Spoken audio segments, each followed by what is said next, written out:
मुंबई, ठाणे, कल्याण, डोंबिवली, अंबरनाथ या भागामध्ये railway, MTNL आणि संरक्षण खात्याच्या हजारो एकर जमीन अतिक्रमित झालेल्या आहेत।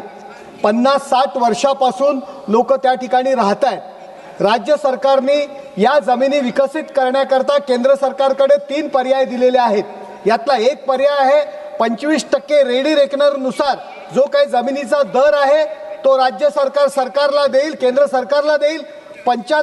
उरलेला जो काही 75% SRAच्या नियमानुसार जमिनीचा विकास राज्य सरकार करेल आणि विकसित भाग 25% हिस्सा पुन्हा केंद्र सरकारला देईल। जर त्या जमिनीवरती विकास शक्य नसेल तर केंद्र सरकारने राज्य सरकारला 75% जमिनीची किंमत द्यावी।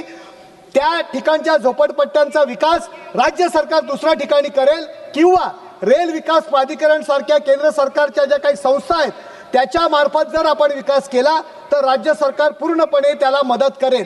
परंतु केंद्र सरकार त्याला पॉझिटिव्ह रिप्लाय जास्त प्रमाणात देत नाहीये।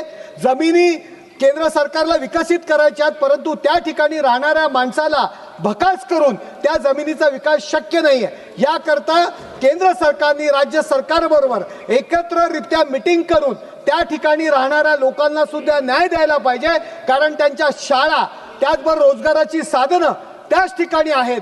त्यामुळे सरकारने विकास करावा, त्याचबरोबर गरीब लोकांचा पुनर्विकास करावा ही मागणी आणि या प्रश्नाकडे मी या सदनामध्ये लक्ष घालत आहे। केंद्र सरकारने सहानुभूतीपूर्वक विचार करावा। 2,15,000 झोपड्या त्या ठिकाणी आहेत, त्यामुळे सरकारचाही फायदा होणार आहे। केंद्र सरकारला सुद्धा जी अतिक्रमित जागा आहे ती पुन्हा त्यांच्या ताब्यात मिळणार आहे आणि त्या ठिकाणी चांगल्या प्रकारे विकास करता येणार आहे।